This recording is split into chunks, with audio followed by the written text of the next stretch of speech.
What's up, hot rod rebels and retro lovers? Welcome to Dappers and Dames magazine, where custom culture, classic rides, and vintage vibes collide. What's up, hot rod rebels and retro lovers? Welcome to Dappers and Dames magazine, where custom culture, classic rides, and vintage vibes collide. What's up, hot rod rebels and retro lovers? Welcome to Dappers and Dames magazine, where custom culture, classic rides, and vintage vibes collide.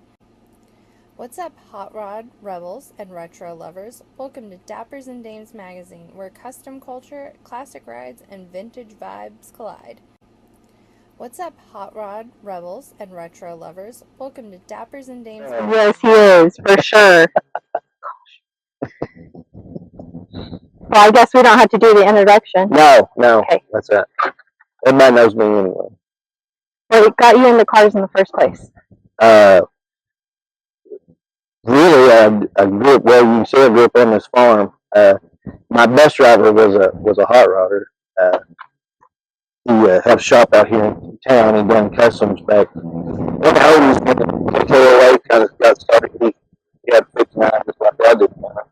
And he'd pick me up. I was first one on, last one off. So sometimes I'd ride around all the way with him, or he'd just drop the bus off and bring me home in a car or something. And then I just kind of growed. I ended up going out and working in his shop part time, and then kind of just started from there. Really, my dad worked in a shop there in Springfield, building hot rods and stuff for Coca-Cola race cars, and then mostly the bus driver thing, kind of really. Yeah, he was red sled guy, hot rodder. Do you remember your first car? Absolutely. 64 Chevy Impala. I built it built in this old garage around here. My mom built a garage, worked on it. Bought a car from a neighbor here, stole the engine out of it, built it. Went to school, and then I fixed it up so nice I wouldn't drive it. So I had to work it back and pick that. Usually how that goes. How would you describe your style or vibe when it comes to car builds?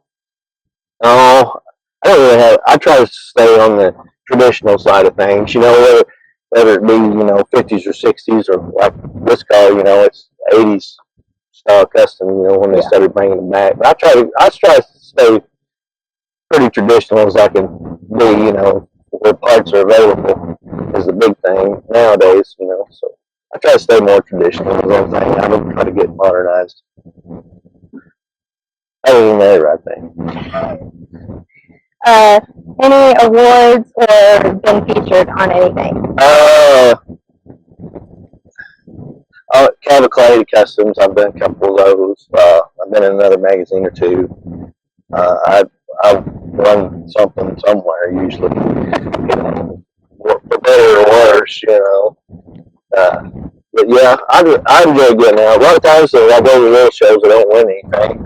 But I go to bigger shows than I do. But, I kind of just get out, hobnob, and get cars out. Something to do on the weekend, really. There was some people come to a trophy hound once in a while. There's the guys out, no comment, call me trophy hound. And I do. I won't lie that I like winning a trophy. Who don't want to win? I mean, that's true.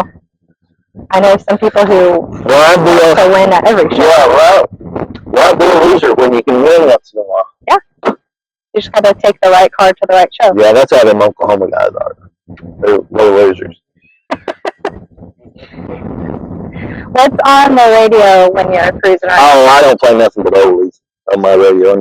So I think you will have bad luck if you don't. If you play something else, you're doomed. Doomed? Yep. I always play 50s and 60s doo up about 90% of the time. You don't play any of the stuff that you play in the band? No, God, no. Who'd want to hear that? People have to be drunk to listen to it. I mean, people come and see you at bars. Yeah, but people have to be drunk to listen to us. So, I mean, that's something. Do any of your cars have a personality? Every car here has a personality, as you can very well see today since we tried to drive the 59. Everything has its own personality, especially old cars. Old cars have personalities. Even when you're building them, they have personality.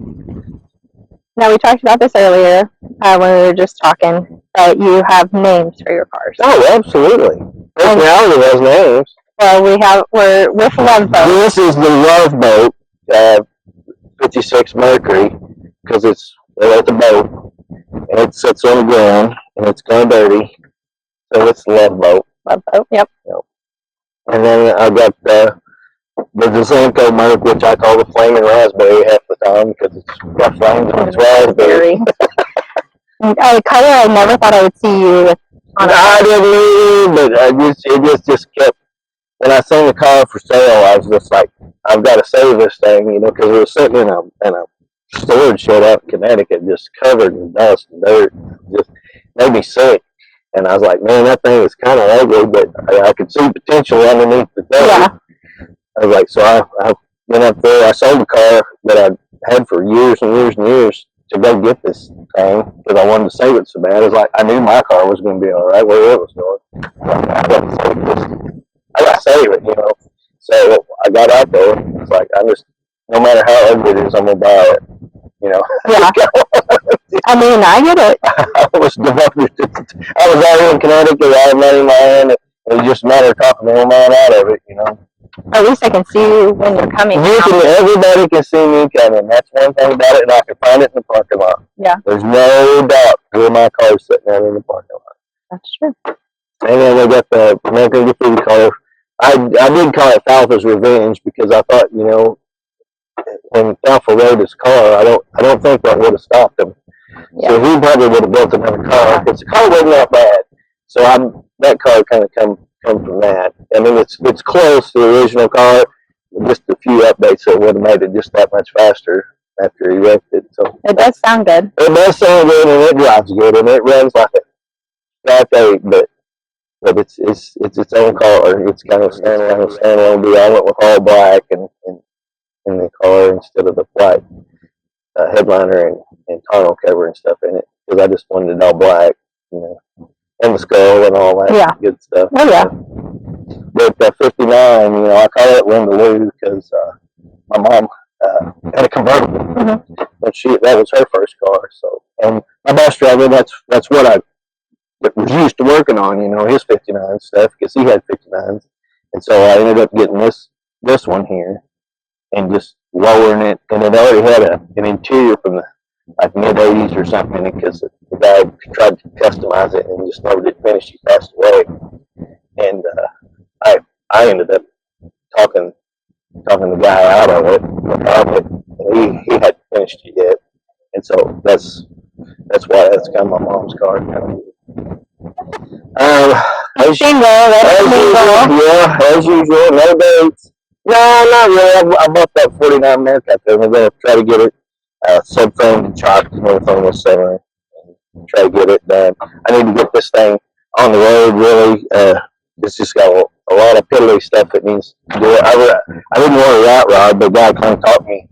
And in Detroit, giving me some money and traded this car to me, and it's got some problems, but it's got a lot of potential. It's got a lot of personality. So I need to get this thing going where I can drive it around. So you don't have to worry about scratching the paint. And it does have your there's cat prints on it, so it's it's nice. Yep, that is true. Any advice for someone getting into the custom car world? Do your own thing, but start slow. That's just go slow. Don't just try to buy something to be buying something and because somebody says, "Oh, do this and do this and do this," don't just do that. Yeah. I always try to find the stuff that nobody else is doing and try to do that. Yeah. You know. Just so you don't have something. Just don't cookie cutter. There's too many. Everybody's Camaro looks the same.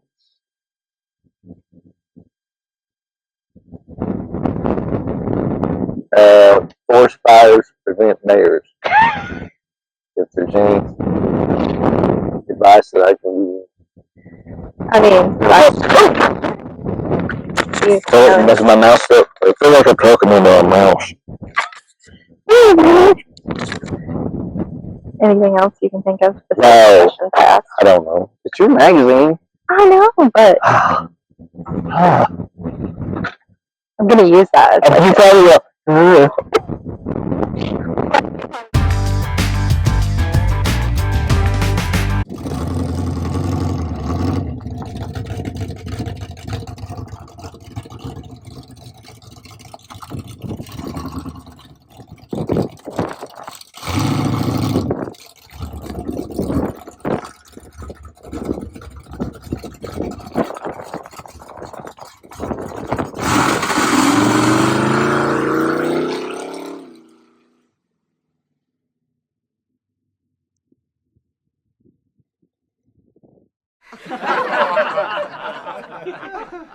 Get dates out of this. Yeah.